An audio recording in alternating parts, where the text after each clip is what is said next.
사랑합니다. 여러분, 주 안에서 사랑합니다. 누가복음 7장 중심이 7절 11절에서 17절까지 오늘 7장 말씀인데 전체적인 내용 주석 한번 봅니다. 예수께서 많은 사람들에게 복음을 전하시고 복음을 받은 사람들이 구원의 길로 접어들게 되죠. 중요한 것은 우리가 어떤 병에서 노임받고 문제에서 해결받는 것보다도 더 중요한 것은 하나님을 만나면, 예수님을 만나면 우리의 삶이 변화된다. 구원의 길은 유대인뿐만 아니라 모든 사람에게 당연히 열려있죠. 예수의 복음을 듣고 응답받는 사람들은 이 길을 우리가 갈 수가 있는 것이 바로 영광이고 기쁨입니다. 예수께서 이방인들에게도 복음의 문을 열어놓으셨죠. 그의 사역은 이제 절정을 향해 움직여 가고 있습니다. 지금 사순절 기간을 가고 있습니다. 자신이 이루어놓을 구원의 길을 미리 선포하시고 맛보시는 것, 기적을 행하시죠. 백부장의 청원에 대해서 1절에서 8절까지 나타나 있습니다. 이스라엘을 향하신 하나님의 사랑이 지극하시지만 하나님께서 원하시는 것은 혈적인 이스라엘이 아니라 신앙의 혈통을 이루는 믿음의 자손들임을 우리가 알아야 한다. 이것이 중요합니다. 이방인 백부장의 이야기는 예수께서 이방인들에게 어떤 마음을 가지고 계신지를 알게 합니다. 이방인이나 헬라인이나 그죠? 유대인이나 헬라인이나 이렇게 말씀을 합니다. 백부장이 자기 종을 위해서 예수께 간구하는 것은 진정한 믿음에 기인한 거죠. 하나님의 아들인 예수를 믿는 믿음이 혈통에 의해 전해지는 것이 아니라는 사실을 우리가 꼭 알고 가야 되겠다. 진실한 믿음은 그 사람의 처지와 상관없이 그를 구원의 반열에 이르게 한다는 것을 우리가 성경에서 계속해서 반복해서 보여주십니다. 거룩함에 대해서 유다서 1장 20절에 사랑하는 자들아 너희는 너희의 지극히 거룩한 믿음 위에 자신을 세우며 성령으로 기도하며 이렇게 얘기합니다. 보배로움에 대해서 베드로후서 1장 1절에 예수 그리스도의 종이며 사도인 시몬 베드로는 우리 하나님과 구주 예수 그리스도의 의를 힘입어 동일하게 보배로운 믿음을 우리와 함께 받은 자들에게 편지한다. 이렇게 증거합니다. 동일하게 보배로운 믿음을 우리와 함께 받은 자들에게, 중요한 게 함께 받은 자들, 저와 여러분들을 말씀하죠. 예수님의 칭찬이 9절에 백부장에게 이러한 믿음을 볼 수가 없다라고 말씀을 하시죠. 7장 9절에 보니 예수께서 들으시고 왜 그러셨어요? 제가 저희 집에 오시는 건 제가 감당할 수가 없겠나이다 라고 말씀을 하죠. 7절부터 주께 나아가기도 감당하지 못할 줄을 알았나이다. 말씀만 하셔서 내 하인을 낳게 그냥 그 자리에서 말씀만 하셔도 내 하인이 나을 줄 믿습니다. 얘기합니다. 나도 남의 수하에 든 사람이고 내 아래에도 병사가 있으니 이더러 가라 하면 가고 저더러 오라 하면 오고 내 종도로 이것을 하라 하면 하나이다. 이렇게 얘기를 하죠. 그러니까 절대로 주님이 저희 집까지 오실 필요는 없습니다. 그리고 예수님 그것을 보더니 칭찬하시죠. 이런 믿음을 내가 본 적이 없다. 이스라엘 중에서 이만한 믿음은 만나지 못했다 하시더라. 보내었던 사람들이 비실보도 돌아가 보매 당연히 종이 다 나았다라는 것이 딱 드러나 보입니다. 예수께서 중요하게 여기시는 점은 신실한 믿음의 소유 여부에 있다는 것을 우리가 깨달아야 얼마만큼의 분량으로 나를 온전히 믿느냐가 중요하다는 거죠. 구원에 이르는 것이라는 것을 로마서 10장 9절에서 10절에 증거합니다. 내가 만일 내 입으로 예수를 주로 시인하며 또 하나님께서 그를 죽은 자 가운데 살리신 것을 내 마음에 믿으면 구원을 받으리라. 믿음이 중요합니다. 10절에 사람이 마음으로 믿어 의에 이르고 입으로 시인해서 어디에 구원에 이르느니라. 그래서 우리는 늘 입으로 시인할 줄 알아야 되겠다. 어떤 믿음? 아이고 망했어가 아니라 아이고 나는 다 잘 될 거야. 이런 믿음. 입술의 고백. 우선 처음에는 그냥 합니다. 근데 자꾸 그 말을 반복을 해서 고백을 하다 보면 정말 내가 그렇게 될 거야. 이런 마음이 우리 믿음이 아닌 사람들, 세상 사람들의 말로 뭐라 그래? 마인드 컨트롤이라고 그러거든요. 이렇게 자꾸 그 무슨 책이죠? 그 책에도 그렇게 해가지고 계속 긍정적인 얘기를 입술로 자꾸 고백하면 정말로 그렇게 된다라는. 그러니까 예수님이 미리 다 그거를 알고 미리 우리에게 알려주신 것을 이제 사람들은 세상에서 삶을 통해서 그 경험을 통해서 깨닫는 것들을 그렇게 이제 세상적으로 책을 내기도 하고 그러는데 주님께서는 벌써 2000 몇백 년 전에 이미 다 알고 그걸 우리에게 말씀으로 주신 내용들이라는 게 정말 놀랍죠. 승리의 2000년이 넘어서야 이제도 조금씩 그것도 뭐 1%도 안 되는 숫자들이 깨닫고 책을 쓰기도 하고 그걸 또 보고 오 그렇구나 소리를 하니 우리는 얼마나 은혜를 일찍 받았는지 그죠? 입술로 자꾸 고백을 해야 되겠죠? 승리의 보증에 대해서 역대하 20장 20절에 이에 백성들이 아침에 일찍 일어나 드고와 들로 나가니라. 나갈 때 여호사밧이 서서 이르되 유다와 예루살렘 주민들아 내 말을 들을지어다. 여기서 유다와 예루살렘이라고 하는 거는 그쵸 이스라엘과 남유다를 말씀하고 있습니다. 내 말을 들어라. 너희는 너희 하나님 야훼를 신뢰하라. 그리하면 견고히 쓸 것이다. 그의 선지자들을 신뢰하라. 그리하면 형통하리라. 오직 하면 하나님 말 믿으면 우리가 굳게 쓸 거고 선지자들을 신뢰하라고 그래요. 왜냐하면 선지자들은 누구예요? 하나님의 말씀을 대언하는 자들이기 때문에 결국은 오늘날 신약에서는 말씀을 우리가 믿으라는 거죠. 말씀을 들으라는 겁니다. 이 말씀을 믿으면 너희들이 정말 모든 일이 우리가 좋아하는 거 형통하리라. 그 말씀을 자꾸 듣고 믿으라는 겁니다. 그거를 지난번에 제가 그 주일날 예배 시간에 물어봤었죠. 그랬더니 다 그 대답을 아주 너무너무 잘하더라고요. 아주 그냥 그래서 내가 속으로 생각을 해서 어휴 대답도 씩씩하게 잘하네. 그런데 결국은 그 대답은 아주 이상적인 우리가 생각할 때 딱 그냥 현실적으로 맞는 대답을 정답을 맞춘다고 그냥 아주 그러니까 하나님의 나라는 아닌 거예요. 일단은 그 세상적인 지식적인 것으로 그것을 딱 판단하려고 하니까 문제는 거기서 딱 부딪히는 것이다. 아이가 아무것도 모르잖아요. 근데 이만큼 주셨다. 얼만큼 주셨는데 십자가만큼 뭐 기가 막힌 대답 아니에요. 저도 깜짝 놀랐어요. 그 대답을 들으면서 나는 과연 그 대답을 할 수 있었을까. 뭐 그 말이 맞아요. 누가 그랬죠. 하늘 땅만큼 그죠. 너무너무 많다 할 때는 하늘 땅만큼이라고 그랬는데 그것을 뺀 나머지만큼이라고 답을 하시더라고요. 그래서 내가 기가 막히게 논리적인 대답을 잘할 줄 아는구나. 그래서 믿음에 푹 들어가서 박히기가 어렵다라는 거죠. 자꾸 현실적으로 생각을 하고 대입을 하니까 그게 문제입니다. 과부의 아들을 살리신 사건이 11절에서 17절에 나타나 있죠. 과부의 아들을 살린 사건 오늘 중심 부분이기도 합니다. 인간의 한계를 가장 크게 느끼는 부분이 바로 죽음이죠. 죽음은 누구도 내 맘대로 할 수가 없어요. 뭐 지금 7살 난 아이나 60살 난 그 어른이나 요즘에는 노인이라고 하기는 좀 그래요. 그죠? 60살 드신 분들은 옛날 같으면 뭐 한갑 지나면 완전히 노인이라고 하죠. 지금은 그러다가 큰일 납니다. 더 청년보다 씩씩하신 분들도 너무나 많죠. 나이가 중요한 게 아니라 그 사람 안에 얼마만한 꿈을 품고 아주 열심히 움직이고 가느냐가 그게 중요할 것 같아요. 누구나 겪어야 하고 누구도 피할 수 없는 것이 바로 뭐예요? 죽음이죠. 죽음의 문제를 해결하지 못하면 누구도 진정한 행복하다고 말할 수가 없습니다. 예수께서 죽은 자를 살리신 사건은 그의 능력이 인간의 모든 문제를 해결할 수 있음을 보여주시는 거예요. 그래서 누구는 그 나사로 같은 경우는 일부러 죽어서 나흘이 되고 나서 그때는 절대로 살아날 수가 없는 때 딱 가셔가지고 불러내시죠. 살아 일어나잖아요. 동인채로 배로 얼굴을 칭칭 동인채로 일어납니다. 그랬더니 풀어놓아 다니게 하라고. 그러니까는 내가 하나님의 아들이라는 걸 보여주기 위해서 여러 가지의 사역을 통해서 본인이 메시아이심을 증거하신 사건들입니다. 정확한 목적이 있으세요. 기적을 행하실 때는 예수님은 메시아로서의 죽음의 권세를 이기고 생명을 부여하시는 분임을 이렇게 선포하는 게 바로 이런 사건들, 나사로의 사건도 그렇죠. 오늘도 말씀이 그러죠. 과부의 아들을 살리시는 부분이 나타나죠. 14절에 청년아 내가 네게 말하노니 일어나라 하시매 죽었던 자가 일어나 앉고 말도 하거늘 예수께서 그를 어머니에게 주시니 어땠어요? 16절에 모든 사람이 두려워하며 하나님께 영광을 돌려 이르되 큰 선지자가 우리 가운데 일어나셨다 하고 또 하나님께서 자기 백성을 돌보셨다 하더라. 예수께 대한 이 소문이 온 유대와 사방에 두루 퍼지니라. 다 증거를 한 거예요. 내가 하나님의 아들이다. 그러니까 이 사람들이 뭐라고 그래? 하나님께 영광 돌렸다라고 이렇게 나타납니다. 그래서 저와 여러분은 이렇게 하나님께 영광을 돌리는 영광의 증인들이 다 돼야 된다. 옛날을 통해서, 에스더를 통해서, 또한 유은종을 통해서, 바울을 통해서, 사무엘을 통해서. 저는 아까 찬양을 하다가 눈물이 날 뻔했어요.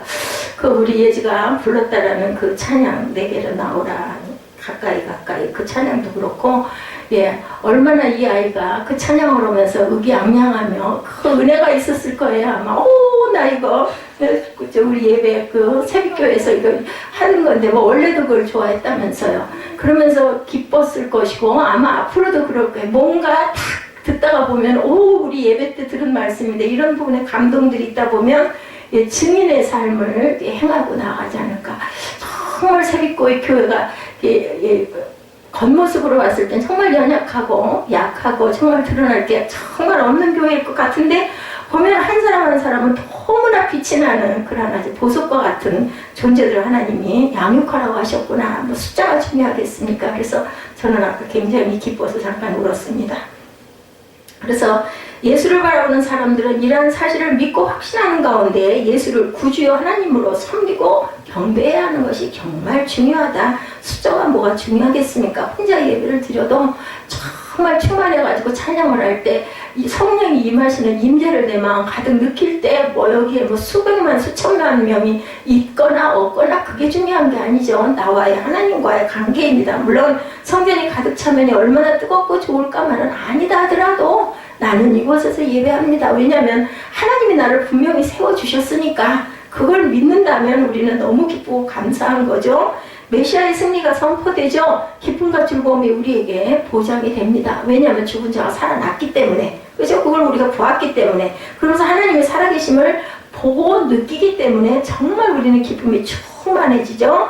이것이 바로 메시아의 승리입니다. 이것은 선포입니다. 믿음으로 산다고 로마서 1장 17절에 복음에는 하나님의 의가 나타나서 믿음으로 믿음에 이르게 하나니 기록된 바 오직 의인은 믿음으로 말미암아 살리라. 우리는 의롭다 함을 입었어요. 의로운 사람들이 아니라 하나님께서 우리에게 도장을 찍어주시죠. 누구로 인해서? 예수 그리스도를 통해서 성령으로 인을 쳐주신 저와 여러분들은 의롭다 칭함을 받은 자들입니다. 그렇기 때문에 의인은 믿음으로 살아야 됩니다. 이게 우리가 하고 나가야 할 의무이고 어떻게 보면 권리기도 하다. 그리고 책임이기도 하다라는 거죠.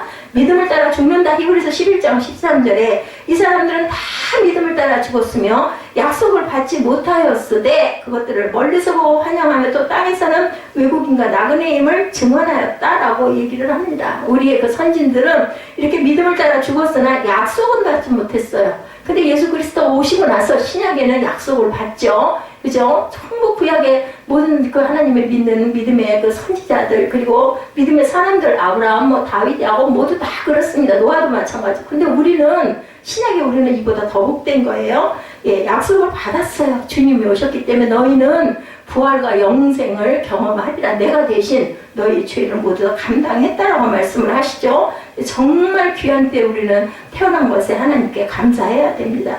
요한의 증언과 예수의 말씀에 대해서 18절부터 나타나죠. 보면은 요한의 제자들이 이 모든 일을 그에게 알리니 이런 일들이 있었다라는 것을 쫓아가서 제자들이 얘기하죠. 19절에 요한이 그 제자 중 둘을 불러 보내어 이르되 오실 그 해가 당신이올리까 우리가 다른 일을 기다리오리까 하매 그들이 예수께 나아가 이르되 세례 요한이 우리를 보내어 당신께 여쭤보라고 하기를 오실 그 해가 당신이올리까 우리가 다른 일을 기다리오리까 하더이다 하니 마침 그때 예수께서 질병과 고통과 및 악귀 들린 자를 많이 고치시며 또 많은 맹인을 보게 하신지라. 예수께서 대답하여 이르시되 너희가 가서 보고 들은 것을 요한에게 알리되 맹인이 보며 못 걷는 사람이 걸으며 나병 환자가 깨끗함을 받으며 굶어온 사람이 들으며 죽은 자가 살아나며 가난한 자에게 복음이 전파된다 하라.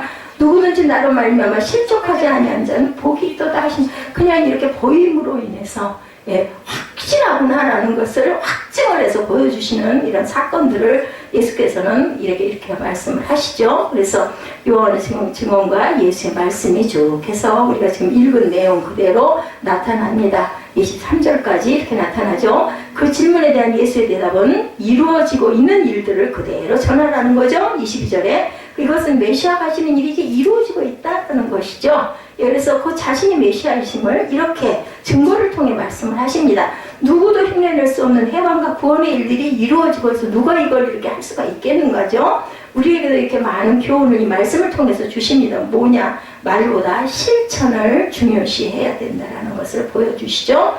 언약된 시 갈라디아서 3장 16절에 이 약속들은 아브라함과 그 자손에게 말씀하신 것인데 여럿을 가리켜 그 자손들이라 하지 아니하시고 오직 한 사람을 가리켜 내 자손이라 하셨으니 누구? 곧 그리스도라. 예, 갈라디아서 3장 16절에 말씀을 합니다. 한 자손, 그를 가리켜 곧 그리스도라. 여럿을 가리킨 게 아니에요. 한 사람, 그리스도. 평안을 가져오셨다. 이사야 9장 6절이죠. 우리가 너무너무 잘 아는 말씀입니다. 하나님가 우리에게 낳고 한 아들을 우리에게 주신 바 되었는데 그의 어깨는 정사름이었고 그의 이름은 기묘자라 모사라. 전능하신 하나님이라 영존하신 아버지라 평강의 왕이라 할 것이라. 누구의? 예수 그리스도시죠. 요한에 대한 예수의 말씀이 이제 24절부터 쭉 증거가 되고 나타납니다. 예, 무엇을 보려고 광야에 나갔더냐? 24절부터 요한이 보낸 자가 떠난 후에 예수께서 우리에게 요한에 대하여 말씀하시되 너희가 무엇을 보려고 광야에 나갔더냐? 바람에 흔들리는 갈대냐? 그러면 너희가 무엇을 보려고 나갔더냐? 부드러운 옷 입은 사람이냐? 보라 화려한 옷을 입고 사치하게 지내는 자는 왕궁에 있다. 그러면 너희가 무엇을 보려고 나갔더냐? 선지자냐? 옳다. 내가 너에게 이르노니 선지자보다 훌륭한 자니라. 기록된 바 보라 내가 내 사자를 내 앞에 보내느니 그가 내 앞에서 내 길을 준비하리라 한 것이 이 사람에 대한 말씀이라. 누구? 세례 요한에 대한 말씀이죠. 28절에 내가 너에게 말하는 여자가 낳은 자 중에 요한보다 큰 자가 없도다. 그러나 하나님의 나라에서는 극히 작은 자라도 그보다 크니라. 하나님의 나라에는 아주 그 나라에서 작은 자라도 그 요한보다 크다라는 말씀이에요. 모든 백성과 세리들은 이미 요한의 세례를 받은지라. 이 말씀을 듣고 하나님을 의롭다 하되 바리새인과 율법교사들은 그의 세례를 받지 아니하므로 그들 자신을 위한 하나님의 뜻을 저버리니라. 또 이르시되 이 세대의 사람을 무엇으로 비유할까? 무엇과 같은가? 비유하건대 아이들이 장태하자 서로 불러 이르되 우리가 너희를 향하여 피리를 불어도 너희가 춤추지 않고 우리가 곡하여도 너희가 울지 않았다 함과 같도다. 세례 요한이 와서 떡도 먹지 아니하며 포도주도 마시지 아니하며 너희 말이 귀신이 들렸다 하더니 인자는 와서 먹고 마시며 너희 말이 보라 먹기를 탐하고 포도주를 즐기는 사람이요 세리와 죄인의 친구로다 하니 지혜 있는 자기의 모든 자녀로 인하여 옳다함을 얻느니라. 예수님은 그 시대에 굉장히 먹는 걸 즐기셨다고 그래요. 그래서 그 부분을 가지고 흉들을 또한 많이 받죠. 너무나 잘 먹고 잘 마시고 모든 사람들에게 막 섞이기 때문에 그런 또 아주 모함을 굉장히 많이 받으셨던 분입니다. 메시아의 오심에 대한 선포는 세례 요한에 의해서 이루어졌죠. 길을 닦으셨습니다. 그는 인간의 죄를 지시고 해방과 구원의 복된 일을 이루실 분이 오실 것임을 이렇게 선포를 했습니다. 그는 다른 어떤 사람들이 감당할 수 없는 중요한 일을 이렇게 감당을 했죠. 세례 요한이. 구원이 임박한 사실을 널리 알립니다. 세례 요한도 그러니 구약으로 보면 선지자 역할을 한 거예요. 그죠? 이 앞에 일어날 일을, 앞으로의 일을 계속 선포를 합니다. 예수께서도 요한을 여자가 낳은 자 중에 가장 큰 자라고 아까 본문에 말씀하죠. 그러나 이것은 우리가 어디에 마음을 두어야 하는지 말씀하시는 것이다. 이것은 육신의 영광을 위해서 살아가는 사람들은 진정한 기쁨을 누릴 수가 없고 오직 하나님의 영광을 위해서 자신의 모든 것을 헌신하고 하나님의 사역을 감당하는 것이 진정하게 복받는 길이라고 말씀을 합니다. 다윗의 자손이죠. 마태복음 1장 1절에 아브라함과 다윗의 자손 예수 그리스도의 계보라. 다윗의 자손이라고 얘기합니다. 왕의 후손으로 나타났다라는 뜻을 여기서는 나타내죠. 복음을 선포하시죠. 이사야 61장 1절에서 3절 우리가 잘 아는 말씀이죠. 야훼 영이 내게 내리셨으니 이는 야훼께서 내게 기름을 부으사 가난한 자에게 아름다운 소식을 전하게 하려 하심이라. 나를 보내서 마음이 상한 자를 고치며 포로된 자에게 자유를 갇힌 자에게 노임을 선포하며 야훼 은혜의 해와 우리 하나님의 보복의 날을 선포하여 모든 슬픈 자를 위로하되 무릇 시온에서 슬퍼하는 자에게 화관을 주어 그 죄를 대신하며 기쁨의 기름으로 그 슬픔을 대신하며 찬송의 옷으로 그 근심을 대신하시고 그들이 의의 나무 곧 야훼께서 심으신 그 영광을 나타낼지라 일컬음을 받게 하려 하리라. 예, 이렇게 합니다. 정말 이사야 62장 말씀 너무 귀한 말씀이죠. 그리고 이것은 또한 세대에 대한 말씀이다. 예수께서 많은 기적과 역사를 행하시면서 인간을 구원하시는 복음을 계속 선포합니다. 복음을 들은 사람들은 구원의 길에 기쁨으로 걸어가는 것이 당연하고 사람들은 예수의 말씀에 귀를 기울이지 않고 복음을 받아들이지 않았어요. 그런데도 불구하고 이들은 어떤 사람들 화인 맞은 사람들이라고 하죠. 뭐예요? 감각을 잃어버렸고 반응하지 않는 사람들. 화살을 맞아가지고 곧 죽을 건데도 느끼지를 못합니다. 내가 죽을 거다라는 걸 알지 못한다. 세례 요한을 통해서 말씀하시고 예수께서 직접 많은 일들로 증거도 하고 계시는데도 이들은 깨닫지를 못하고 이러한 일들이 우리에게도 일어날 수 있다는 것. 어떤 현상만 쫓아다니는 자들이 바로 이런 자들이다. 하나님께서 우리에게 많은 말씀으로 교훈하시고 명령하시는데도 우리는 그 말씀에 귀를 기울이지 아니하고 자신이 원하는 욕심에 이끌려서 살아가기 있기 때문인데, 이제 자신을 돌보고 하나님께 온전하게 나아가야 될 때다. 조롱을 당하시죠. 시편 22편 6절에서 8절에 나는 벌레요 사람이 아니라 사람의 비방거리요 백성의 조롱거리이니다. 나를 보내는 자는 다 나를 비웃으며 입술을 삐죽거리고 머리를 흔들며 말하되 그가 야훼께 의탁하니 구원하실걸, 그를 기뻐하시니 건지실걸 하나이다. 예, 이렇게 비웃음을 당하시죠. 예수께서 침뱉음을 당하시죠. 이사야 50장 6절에 하늘이 그의 공의를 선포하리니 하나님 그는 심판장이시미로다, 이렇게 말씀을 합니다. 그래서 믿음으로 말미암아 구원을 받는 사건이 나타나죠. 마리아가 예수께 향유를 붓죠. 36절에 보면 마리아의 행위는 예수의 칭찬을 듣습니다. 마리아가 많은 사람들에게 비난을 받는 죄인임을 생각하며 그의 마음을 보시는 예수님의 능력을 우리가 알 수 있다.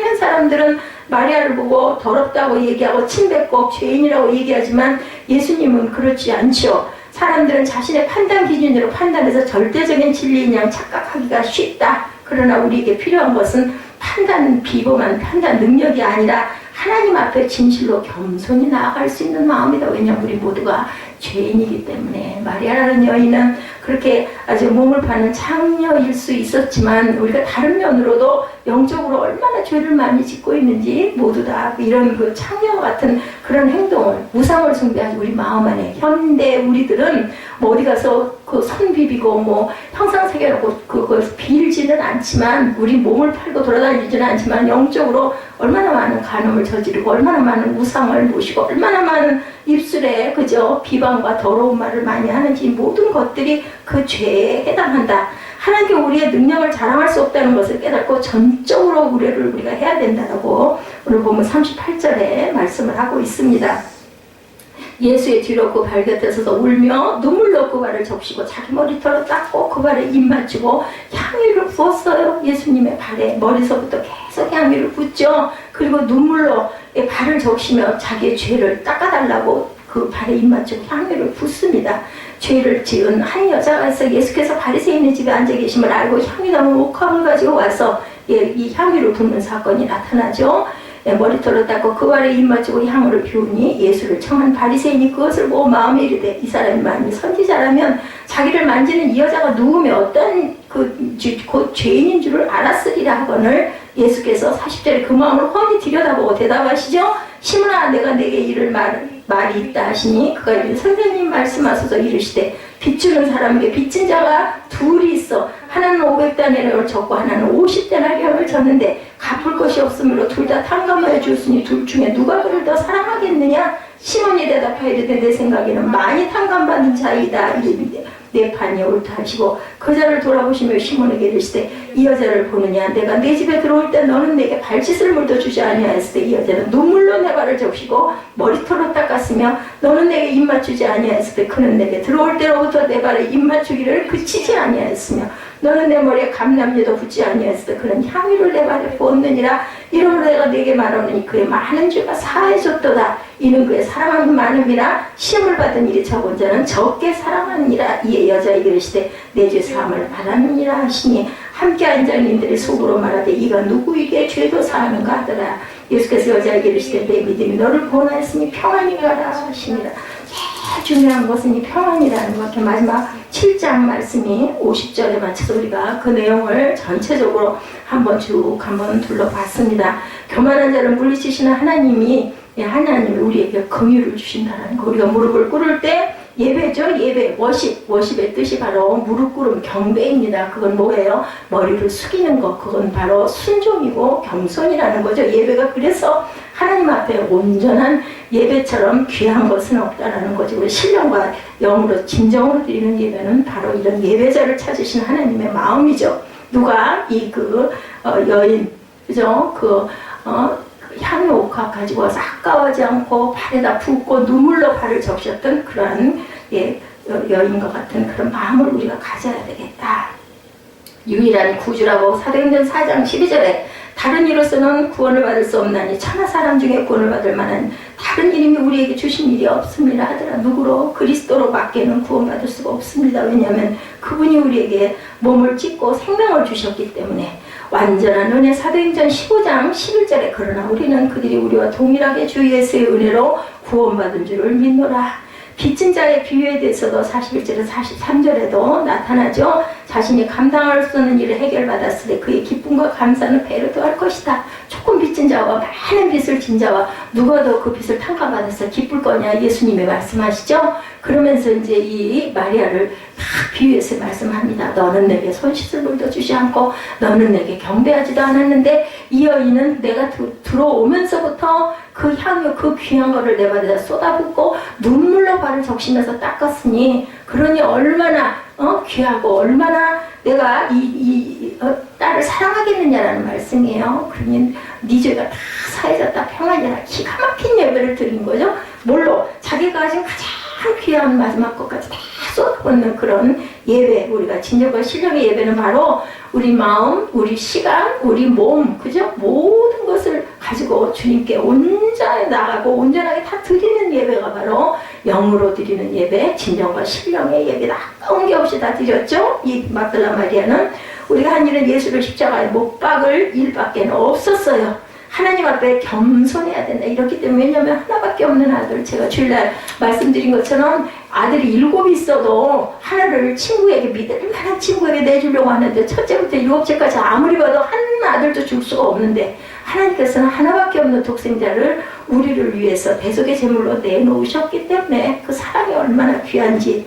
죄에서 구원받는 사건이 마태복음 1장 21절에 아들을 낳으리니 이름을 예수로 하라. 이는 그가 자기 백성을 그들의 죄에서 구원할 자신이라. 오늘 본문 48절과 50절에서 계속 증거되는 말씀이죠. 내 죄사함을 받았느니라. 예수께서 이르되 내 믿음이 너를 구원하였으니 평안히 가라 하시니 그걸 위해서 저와 여러분에게 평안을 주시기 위해서 죄를 사하여 주시기 위해서 십자가에 못 박히신 사건, 그 길을 가시는 그 길이 지금 사순절 기간의 길입니다. 그래서 이 하늘에서 구원을 찬양하죠. 계시록 7장 10절에 큰 소리로 외쳐 이르되 구원하시니 보좌에 앉으신 우리 하나님과 어린 양에게 있도다 하니. 그러니 우리가 찬양하고 경배 당연히 해야 되는 거죠. 우리 인류를 이렇게 구속하셨으니까. 예수께서 복음을 선포하시며 많은 기적과 이사를 통해서 메시아심을 나타내 주셨어요. 오늘 본문 7장에는 이걸 보고 들은 사람들에게 구원의 길을 열어주시는 거죠. 듣고 보고 그저 그것을 감동하고 깨달은 자에게 우리에게도 예수께서 이루어주신 길이 열려 있다라는 것. 하나님의 구원의 은혜에 감사하며 기쁨의 찬양을 그렇기 때문에 우리는 드려야 된다. 우리를 구원하신 분과 그가 하신 일을 생각하며 우리의 삶으로 영광을 돌려야 된다. 그래서 우리 그 찬양 참 즐겨하죠. 우리 삶으로 드리는 그 찬양, 그 예배. 그 후에 오늘 말씀이 예수님의 아주 역동적인 사역이 이어지는 장면이 나타나 있습니다. 7장에 보니까 예수께서 모든 말씀을 백성에게 주시기를 마치신 후 가버나움으로 들어가시니라. 근데 요 7장 요 예수께서 거기 그 앞에 뭐라 그러냐면 그 후에로 시작이 됩니다. 예, 좋은 열매, 못된 열매, 듣고 행한 자, 행하지 아니하는 자, 이 말씀을 쭉 하시죠. 예, 그래서 듣고 행하지 아니하는 자는 주추 없이 흙 위에 집 지은 사람과 같으니 탕류가 부딪힌 내 집이 곧 무너져 파괴됨이 심하니라 하시니라. 이 얘기를 하신 그 후에 좋은 열매 맺는 나무와 못된 열매를 맺는 나무에 대한 비유를 하신 그 후에 원어 해석에 이렇게 나타나죠. 예수님의 역동적인 사역이 이어지는 장면이 그 후에 나타났습니다. 지금 오늘 본문이죠. 처음 시작하는 그 후에라는 말이 그런 느낌을 강하게 해줍니다. 바로 전에 있었던 기적의 사건이 백부장이 아이를 고치신 사건이 있었죠. 우리 11절이 이렇게 그 가장 중심이라고 그랬죠. 예, 보내었던 사람들이 집으로 돌아가 보면 종이 이미 나았더라. 백부장 사건 그 후에 11절에 또 이렇게 말씀하죠. 예수께서 나인이란 성으로 가실 때 제자와 많은 무리가 동행하더니 여기서부터 시작을 합니다. 바로 전에 있었던 기적의 사건, 백부장이 하인을 고친 사건, 백부장의 하인을 고친 사건. 가버나움으로 들어가실 때 유대인이 예수님께 사람을 보내어 그곳에 있는 백부장의 하인이 병들었는데 고쳐달라고 요청을 하죠. 백부장은 유대인은 아니었었어요. 그죠? 그런데 유대인들에게 아주 존경을 받았다. 그는 참 믿기 힘든 일이 일어납니다. 예수님께서 백부장의 집으로 가는 도중에 백부장이 보낸 사람을 만나죠. 예수님께 집으로 오시는 수고를 하지 말라고 말씀을 합니다. 그저 말씀만 하시면 말씀대로 되겠다는 거죠. 자신도 부활을 거리는 사람이기 때문에 주인이 뭐라고 하면 종들이 그저 명령대로 행한다라는 거예요. 나는 그러니까 예수님께 드리는 말씀 백부장이 나는 종입니다. 이 뜻이에요. 그냥 내게 말씀만 하시는 우리는 그대로 행하겠나이다 라는 그 믿음입니다. 백부장은 비록 이방인이었지만 예수님을 누구로? 주로 고백한 거예요. 주인으로 고백을 한 내용이 바로 이 본문입니다. 그래서 예수님께서 가던 길을 돌이키시며 이만한 믿음을 보지는 못했다라고 칭찬을 하시죠. 그리고 이 말을 듣고 돌아간 사람들은 이미 그 하인의 병이 나은 것을 보게 되죠. 그 시간에 그거 선포를 했을 때 이런 놀라운 일이 있은 그 후에 예수님께서는 나인이라는 곳으로 제자들과 함께 들어가시죠. 이러한 기적으로 인해 사람들은 예수님의 소문을 듣게 되었고 나인이라고 불리는 성에 들어갈 때도 제자들뿐만 아니라 많은 무리가 점점 사람이 불어나겠죠. 와, 그때 소문이 막 전달이 되죠. 지금 같으면 그죠? 휴대폰 하나만 가지면 그냥 그쪽에서 그런 일이 있었어 없었어 금방금방 알고 이렇게 막 통신이 왔다 갔다 할 텐데 그때는 그렇지가 않았을 거예요. 진행자만 늦었을 거라고 생각을 합니다. 아마도 백부장의 하인을 고치신 놀라운 일에 대한 소문을 들은 사람들이 예수님을 따르고 있었을 것이고 이제 그들은 더 놀라운 일을 목격하죠. 이 시기에 예수님께서 많은 기적을 행하신 이유는 예수님의 정체성을 기적을 통해서 보이시려고 했던 것이다. 아까 우리가 앞절에서 봤듯이 누가복음 6장에서 안식일에 밀리삭을 자르고 손 마른 자를 고쳐주심으로 논쟁을 일으키셨죠. 바리새인과 사두개인들이 율법을 지키느냐 마느냐를 가지고 얘기할 때 예수님이 안식일의 주인이심을 내가 안식일의 주인이다 라고 말씀하죠. 그리고 7장에서 백부장의 하인을 고치시는 일을 통해서 예수님의 주되심의 의미도 깨닫게 하십니다. 이제 나인성으로 들어가시면 예수께서 죽음을 이기는 분임을 또한 보여주는 사건. 조금 더 강도가 강해지죠.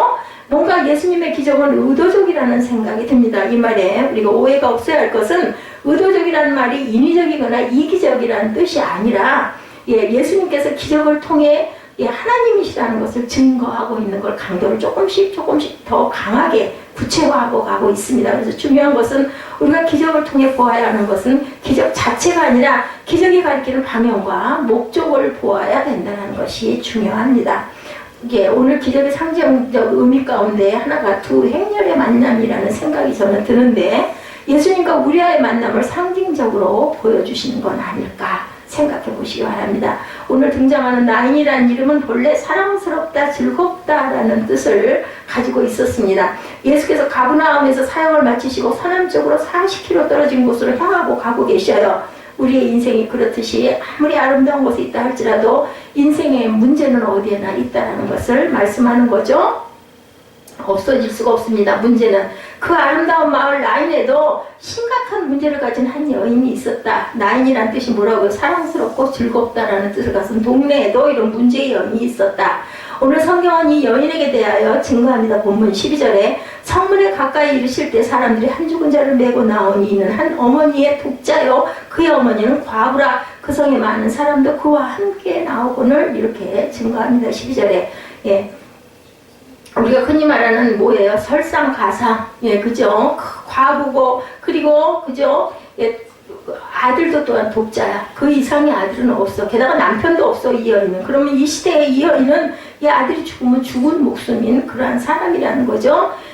죽은 자를 메고 나오는 장례 행렬만으로도 인생의 비극인데 한 여인이 바로 비극의 주인공이다. 더 기가 막힌 것은 물론 당시 유대의 풍습에 의하면 장례 모든 동네 사람들이 함께 한다고 합니다. 그렇지만 이 여인의 사정을 아는 동네 사람이라면 더 안타까워하고 더 불쌍해하고 더 애틋해 했다. 그 장례 행렬에 정말 동참해주고 싶고 너무 불쌍하고 안쓰러웠다는 거죠. 여기서 우리가 주목해야 할 것 중에 하나가 유대인들의 풍습인데 유대는 더운 나라이기 때문에 사람이 죽으면 죽은 당일 저녁에 장례를 지냈다고 합니다. 그러므로 나인성 과부의 아들 역시 그날 아침 아니면 전날 죽었을 가능성이 많다. 오래되지 않았다라는 거예요. 근데 오늘 본문에 보니까 예수께서 가버나움을 떠나 나인성 문에 이르러 이미 다다르고 계셨다라고 나타나 있죠. 가버나움에서 나인성까지는 40km 정도 된다고 하니까 빨리 걸어도 10시간은 좋게 걸리다. 지금처럼 자동차를 타면 붕 하고 가겠지만 그 시대는 그럴 때가 아니죠. 이 아들이 죽기 전에 예수님의 발걸음이 이미 어디를 향하고 있었다? 나인성을 향하고 있었다라고 우리가 짐작할 수가 있다. 슬픔의 행렬이 시작되기 전 이미 주님의 발걸음이 그곳을 향해서 가고 있었습니다. 오늘 기적의 핵심은 슬픔의 행렬이 주님의 행렬을 만났다는 것이고, 주님의 만남은 슬픔이 시작되기 전부터 시작되고 있었다. 알고 계셨다. 우리 인생도 그래요. 제 삶이 제가 태어날 때 그 이전부터 하나님께서는 제가 오늘 지금 이 시간에 이렇게 서 있을 것이라는 걸 다 보고 계셨다. 에스더도 마찬가지죠. 그래서 기적의 시작은 오늘 나인성 과부의 아들을 살리신 기적은 무엇보다 예수님의 마음에서 시작되고 있었다라는 거예요. 예, 본문 13절에 주께서 과부를 보시고 불쌍히 여기사 울지 말라 하시고, 우리는 종종 기적의 결과에 집중을 하죠. 저게 나을까? 저게 살아날까? 저게 기적이 일어날까? 이런 게 집중을 합니다. 그리고 그러한 기적이 우리에게 일어났으면 좋겠다고 당연히 생각하죠. 실제로 교회 안에서 주님이 행하셨던 기적으로 인해 기대를 품고 나오는 사람들이 굉장히 많습니다. 내 문제를 해결해 주셨으면, 내게 그죠 부귀와 형통을 주셨으면, 이런 기도 제목들을 많이 갖고 있습니다. 그리고 내 소원을 이루어줬으면, 내가 대학에 붙었으면, 그죠 내 딸이 정말 합격을 했으면, 이런 소원 때문에 어머니들이 열심히 그죠 그 기도가 아주 그 겨울만 되면 더 커진다고 합니다. 실제로 교회 안에서 주님이 행하셨던 기적으로 인해 기대를 품고 나오는 사람들이 오늘날도 이렇게 많다. 그때 그 시대는 오죽이나 했겠는가인 거예요. 예, 아마도 예수님을 따르던 군중 욕심 당연히 같은 마음이었을 겁니다. 왜냐하면 내게 어떤 질병이 있는 사람들, 문제가 있는 사람들, 또 기적을 또 보고자 해서 호기심으로 쫓아다니는 사람들도 많았을 것이고, 그런데 오늘 나인성의 과부를 만나시고 그 죽은 아들을 살리시는 기적은 예수님을 따르던 사람들이 기대하는 상황은 아니었습니다. 무엇보다 사람이 죽었다는 사실 앞에 기대할 수가 없었을 거예요. 그때 당연히 살릴 거야 이 생각까지는 못했을 것이다. 그리고 예수님이 기적을 행하시기 위해서 관에 손을 대신이라고 되어 있는데, 이 일은 정말 위험했죠. 그 당시에 부정한 것을 만지면 절대 안 되니까, 무슨 전염병 걸린 사람이 옆에만 가도 안 되는데 관에다 손을 댄다는 것은 그 시대에는 있을 수 없는 일입니다.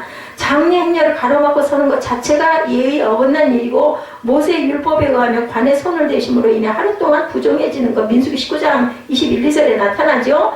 또한 시체를 만짐으로 부정하게 되는 일은 일주일 동안 민수기 19장 11절에 증거합니다. 그런데 주님의 마음이 이 여인의 마음 속으로 들어가신 거예요. 그렇기 때문에 예수님은 그런 게 아무 상관도 없었다라는 거죠. 그 불쌍한 과부의 마음을 대하시는 예수님의 마음을 얼마나 사람들이 공감하는지 우리가 그것을 한번 보면, NIV 성경에 보니까 13절에 이렇게 나타나고 있습니다. Don't cry 하고, When the Lord saw her, 그녀를 보고 his heart went out to her and he said 하고 얘기합니다. 그의 마음 안으로 그죠? 예수께서 걸어 들어가셨어요. 그 여인을 보셨을 때 예수님의 마음이 그녀에게 들어가셨다는 거죠. 그 여인이 느끼는 마음이 어떤 것인지를 아시고 울지 마라 라고 불쌍히 여기셔서 달래는 부분이 나옵니다. 오늘 본문 12절에서 이 여인이 과부라고 증거하고 그 죽은 아이는 하나밖에 없는 아들이라고 말하죠. 당시 유대의 상황을 생각한다면 오늘날에도 당연히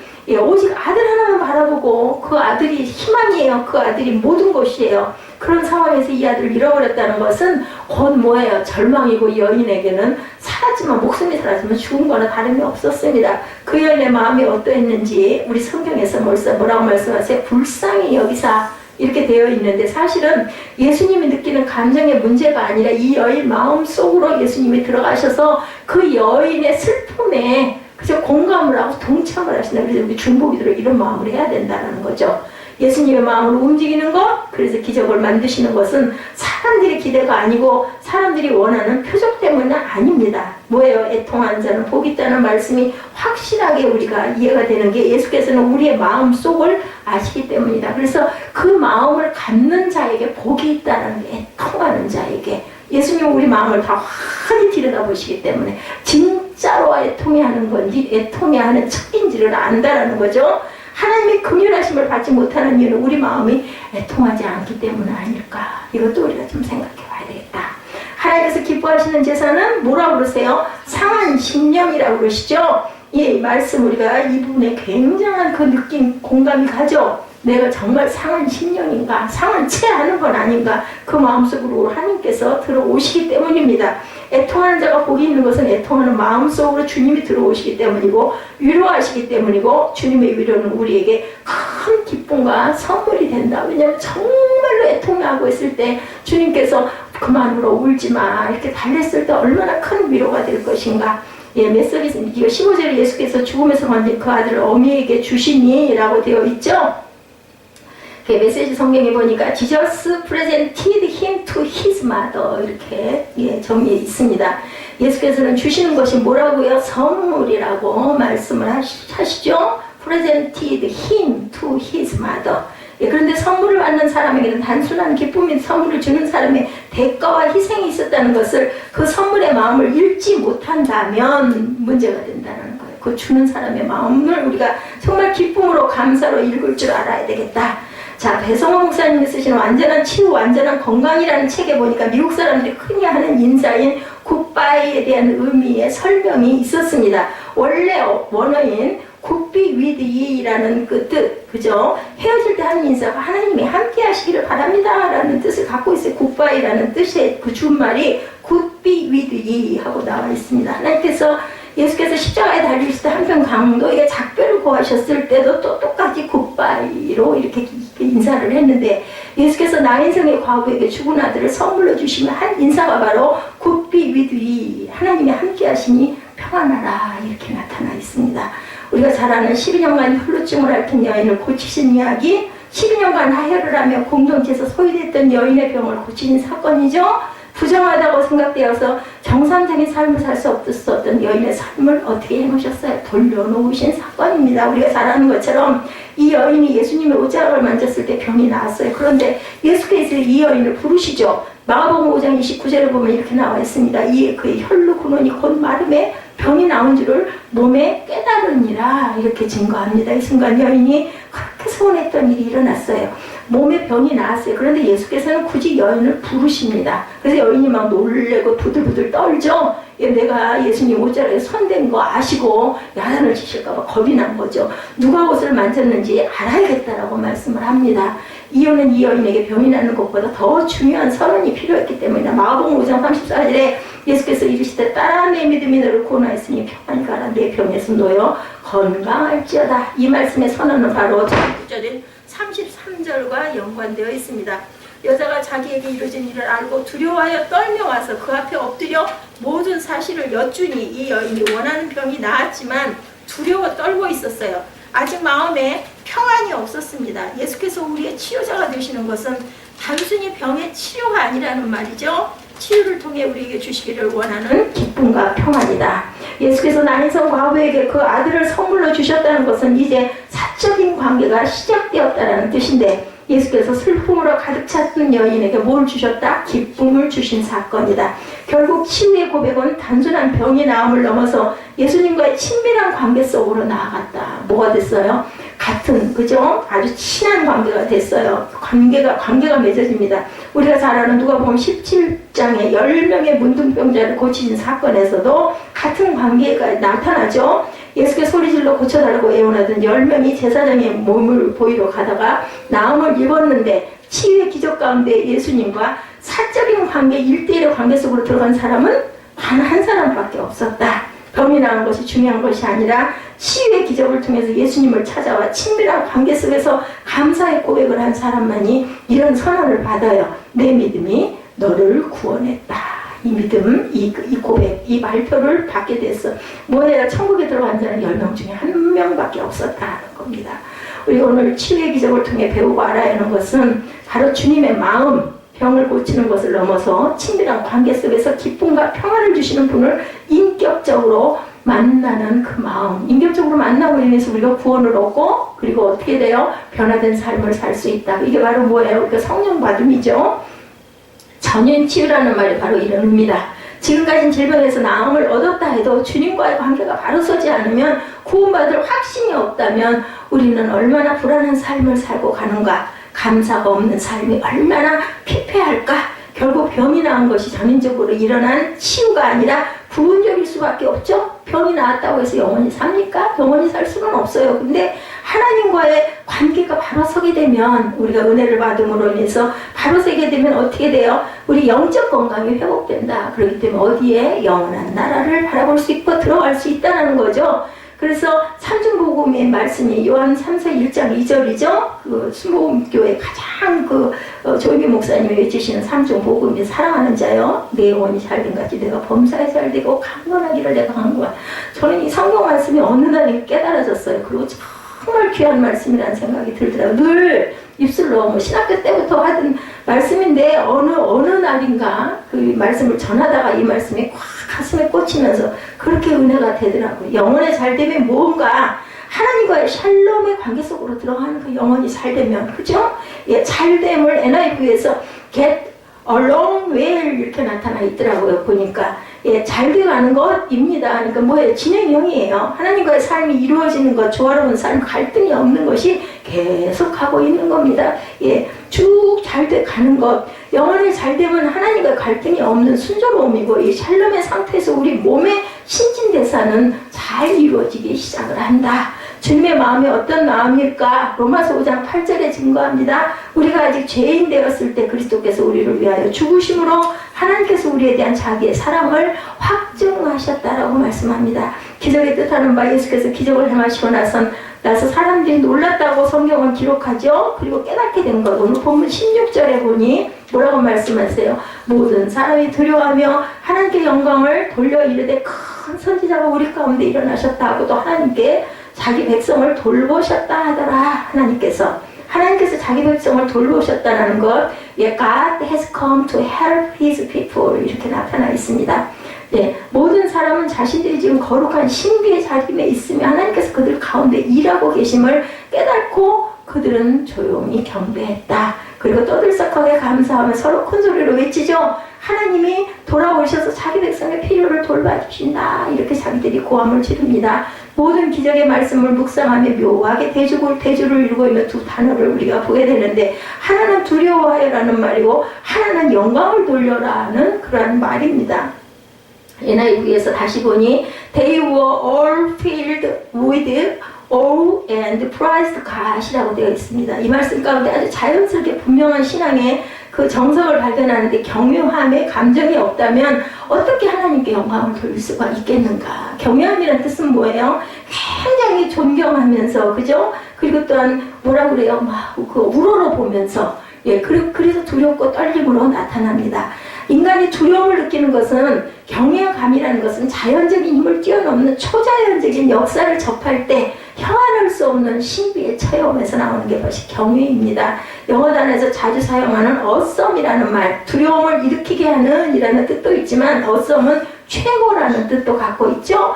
우리가 하나님 앞에서 두려움을 느낀다는 것은 그분을 최고로 인정한다라는 뜻, 그죠? 경외라는 뜻은 바로 이것입니다. 최고로 그분을 인정한다, 경외한다.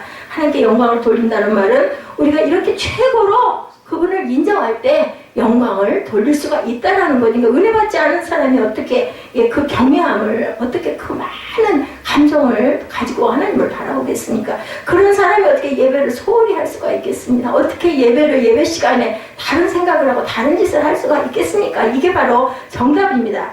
혹시 여러분의 인생에서 하나님이 하시는 일로 인해 두려움을 여러분들 느껴본 적이 있으십니까? 요즘 피터스는 이렇게 표현합니다. 사람들이 거룩한 신비의 장소에 있었다는 것을 깨달았다. 이렇게 나타나 있습니다. 메시지 성경에. 우리가 종종 착각하는 신앙의 이야기는 자꾸 거룩한 곳을 찾아다닌다라는 거예요. 그런데 성경에 보면 어떤 곳이 거룩한 곳이냐면, 하나님께서 거룩한 일을 행하시는 곳이 거룩하게 된다는 사실을 우리가 봅니다. 하나님께 영광을 돌린다는 말은 하나님께 예배한다는 말이죠. 예배한다는 말은 하나님께 엎드린다는 말이죠. 하나님께 엎드린다는 말은 하나님의 말씀을 듣겠다는 순종의 자세, 표현입니다. 놀라운 것은 출애굽기 3장에서 하나님을 만났던 그 장소에서 부름을 받았다는 거죠. 그런 두려움으로 떨었고 하나님께서 거룩한 곳에서 뭘 벗으라고 하세요? 신을 벗으라고 하셨지만 거기서 끝난 것이 아니라 그리고 나서 다시 보내심을 받았다는 거죠. 이사야 6장에서 이사야가 거룩하신 하나님을 경험한 이사야는 두려움으로 떨어지만 결국 나를 보내소서라는 위대한 고백을 하게 됩니다. 예, 두려움 앞에서 그들은 조용히 하나님께 영광을 돌리고 경배했지만 이윽고 떠들기 시작하죠. 시끄러울 정도로 즐겁게 외칩니다. 이게 뭐예요? 찬양과 경배예요. 기뻐서 그냥 소리 넣고 찬양을 안 할 수가 없죠. 너무 기쁘니까. 하나님께서 그들 가운데 오셨기 때문에 나인성 과부의 마음속에 들어오셨던 주님의 그 여인의 슬픔의 행렬을 기쁨으로 바꾸신 주님이 자신들의 삶도 바꾸실 것에 대한 기대감으로 외치기 시작한다. 여러분들 포도주 사건 알죠? 그래서 정말 그 잔치가 더 기쁘게 더 떠들며 즐거워할 수 있게 만드신 예수님의 그 기적, 바로 그것이 거룩한 곳이라는 겁니다. 예수님이 계신 곳. 그래서 우리가 성전이 거룩한 곳이다. 어떨 때 예배자들이 있을 때 그 성전은 성전입니다. 그렇지 않을 때는 그냥 성전이 아니에요. 그냥 건물이에요. 우리 몸도 마찬가지죠. 우리가 주님을 예배하고 살아갈 때 우리 몸은 성전입니다. 우리 안에 성령이 계실 때. 그렇기 때문에 겉으로 볼 땐 똑같은 사람이고 똑같이 예수 믿는 사람이지만 정말로 진정으로 예수의 영이 우리 안에 살아있는지, 내가 정말 성전인지, 내 몸은 성전이요 찬양하잖아요. 그 찬양을 고백할 때 정말 내 마음에 경외함이 있는지, 하나님께 진짜로 영광 돌리는 눈물이 터져나오는 감격이 있는지, 그걸 느낄 때 나는 성전이구나, 아니 나는 빈탄이구나, 이걸 우리가 깨달을 수 있어야 된다는 게 정말 중요합니다. 그 현장에 있었던 사람들이 그 소식을 전해 듣죠. 거룩한 소문이 바로 이런 소문입니다. 우리말 성경에도 영어 성경에도 주어가 분명하게 나와 있지가 않은 단지 이 소문, this news가 퍼져나갔다. 이 소문이 퍼져나갔다라고 말씀을 하고 있죠. 우리 17절 예수께 대한 이 소문이 온 유대와 사방에 두루 퍼지니라 이렇게 나타나 있습니다. 수많은 군중의 모든 기적을 체험한 것이 아니라 나인성 과부에게 일어난 기적을 보며 그들이 하나님의 마음을 알게 되었다는 것. 그 주변에 있던 사람들이. 복음은 모든 이에게 소망을 주죠. 자기 백성을 살피시는 분이 바로 우리 하나님이시기 때문입니다. 혹시 오늘 우리 가운데 우리 인생의 죽음의 행렬 가운데 있다고 생각하는 사람들이 있을 수도 있습니다. 중요한 것은 그 죽음의 행렬이 주님을 만나는 것이죠. 그리고 우리의 마음속으로 들어오시는 주님을 우리가 고백하는 것. 죽음의 행렬에 있든 어떤 행렬에 있든, 그저 내가 병 속에 있든 내가 뭐 어떤 잔치 속에 있든 중요한 게 아니라 주님의 행렬이 내 마음속에 들어오는 것. 주님의 우리의 마음속에 들어오신다는 것은 굉장히 거룩함입니다. 그죠? 두렵고 떨림, 아까 말씀드린 경외함입니다. 모든 것이 다 드러난다는 것. 우리의 연약함뿐만 아니라 추악한 모습까지 주님이 우리 안에 들어오시면 다 드러나잖아요. 우리가 뭐 엑스레이를 찍어도 정확하게 알줄 못하더라고요. 이렇게 의학이 발달됐는데도 그게 잘라낸 건지 묶어놓은 건지도 모르잖아요. 초음파를 봐도 CT를 봐도 정확하게 찾아내지를 못하는데, 하나님께서는 우리 안에 딱 임재하시기만 우리 마음바닥에 어떻게 생겼는지 훤히 다 들여다보시는, 괜히 두렵죠. 그 두려움을 우리는 지나가게 될 거, 조용히 주님 앞에 엎드려 경배할 때 그 두려움이 변하여, 우리 찬양에서 그 두려움이 변하여 내게 위로되었고, 이 창이 있죠. 자, 주 안에 있는 나에게 땅 근심이 있으랴. 십자가 밑에 나가 내 짐을 풀었네. 그 두려움이 변하여 내 기도 되었고, 전날의 한숨 변하여 내 노래 되었네. 그래서 우리가 모든 것을 다 하나님 앞에 열어놓고 내어놓고 고백하고 더럽고 취하고 그저 구석구석까지 그랬을 때 이제는 그 두려움이 변했어. 기도로 이미 고백했기 때문에. 그래서 한숨이 변해서 노래가 됩니다. 그리고 주님을 찬송하면서 할렐루야 할렐루야 내 앞길 멀고 험해도 나 주님만 따라가리. 뭐 걱정할 일 있어. 이제 다 고백했는데, 다 보여드렸는데 부끄러울 것도 없고, 그죠? 움츠려들 필요도 없습니다. 예전에 우리 어머니들이 많이 부르시던 이 제가 찬송가를 들으면서 그런 오늘도 감동을 느꼈습니다.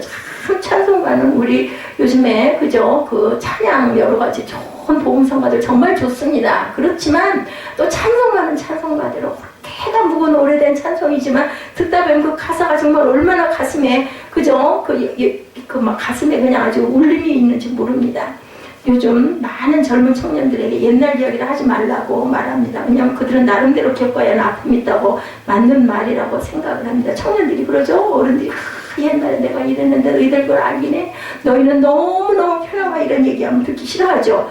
아무리 잘 먹고 잘 살게 되어도 우리의 근심과 걱정이 다 당연히 있죠. 과학이 아무리 발달하고 IT가 첨단에 간다고 해도 인생의 문제는 해결이 되지 않습니다. 청년들의 문제는 그들 나름대로의 무게가 있고 또 우리 또 청년보다 더 이른 세상을 살았던 우리들에게 또 우리들 시대에 또 그런 그 마음의 짐과 무게가 있었다라는 거죠.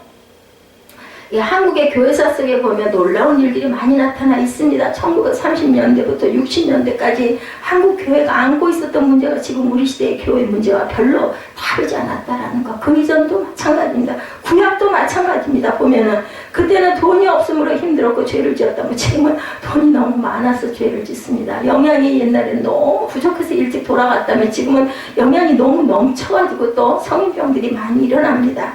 예, 그때는 먹을 것이 없어서 병들었지만 지금은 먹을 게 너무 많아서 문제가 일어나죠. 그때는 일본이라는 골라가면서 나라가 핍박을 받으면 지금은 돈과 권력을 쥐고 흔드는 동족들 때문에 또한 어려움을 해방만 되면 그죠? 예, 3.1운동에서 이겨서 우리나라가 그냥 딱 독립만 하면 딱 다 될 것 같았는데 또 지금 이런 문제를 겪고 있습니다.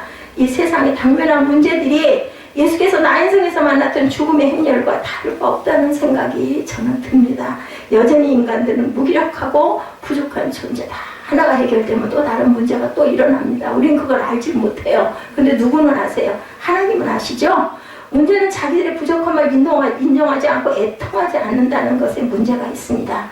하나님 앞에 더는 자신의 마음을 열지 않는 사람들에게 주의 긍휼하심이 절대로 역사하지 못한다는 거. 나를 꽁꽁 싸매고 앉아서는 아무 문제도 해결이 되지 않아요. 그리고 남의 탓을 하는 사람들은 문제가 너무너무 더디어요. 내가 내 잘못을 내가 인정하고 자복했을 때 하나님의 긍휼이 하나님의 위로가 저와 여러분에게 임하실 줄로 믿습니다. 오늘 우리가 기적의 주인공이 될 수 있겠죠. 두려운 마음으로 주님을 만날 수 있겠죠. 왜? 주님을 찬양하고 기쁨으로 세상에 나가서 전하는 자가 되는 마음이 됐을 때 주님이 우리를 긍휼히 여기시고 주님이 우리를 불쌍히 여기시고 주님이 우리를 축복하시고 오늘 이 나인성의 그 과부의 아들을 살리신 사건처럼 그죠? 청년아 내게 말하니 일어나라 하시매 죽었던 자가 일어나 앉고 말도 하고 예수께서 그를 어머니에게 주시고 선물해 주셨다고 나타나지 나이고 보았더니 예, 또 하나님께서 자기 백성을 돌보셨다 하더라. 그리고 그 누구예요? 막달라 마리아 사건에서도 그렇게 말씀하시죠. 떠난 네 죄를 다 사했다. 평안히 가라라는 말씀을 하시는 하나님의 자기의 모든 것을 들여서 눈물로 예수님의 발이 전부 거의 다 맨발로 다니셔요. 얼마나 먼지가 많고 얼마나 더럽겠습니까? 그것을 자기의 귀한 전 재산인 향유옥합으로 그걸 깨뜨려서 붓고 그것도 또 터해서 자기 머리털 여인의 그 모든 것과 같죠? 그 예전에 그 머리털이라는 것은 여성의 그 정조를 가리키기도 합니다. 정절입니다. 그걸로 그냥 그 머리털로 가지고 그것을 그 발을 닦는 그 마음 중요한 게 그 마음 안에 예수님이 들어가셔서 그 여인을 들여다보심으로 인하여 그 여인을 축복하는 것. 그건 뭡니까? 진정한 예배자만이 진정한 예배만이 진정한 찬양만이 하나님께서 우리에게 긍휼의 복을 또한 하늘의 구원을 주신다라는 것. 우리 병고침의 역사가 있고 없고가 중요한 게 아니죠. 그것을 깨닫고 느끼시는 저와 여러분 슬픔에서 시작된 기적입니다. 오늘 제목이 우리가 어려운 일, 고난, 험한 모든 문제가 아무리 있다 할지라도 그것에서 일어나시는 하나님의 마음을 우리가 붙잡을 수만 있다면 그 일로 인해서 하나님이 내 마음에 들어오실 수가 있다면 그 슬픔과 그 환난은 오히려 우리에게 축복과 영광이 된다는 것을 잊지 않으시고 오늘도 절대로 의심하지 마시고 염려하지 마시고 솔직하게 나아가시는 저와 여러분 되시기를 주님의 이름으로 축복합니다.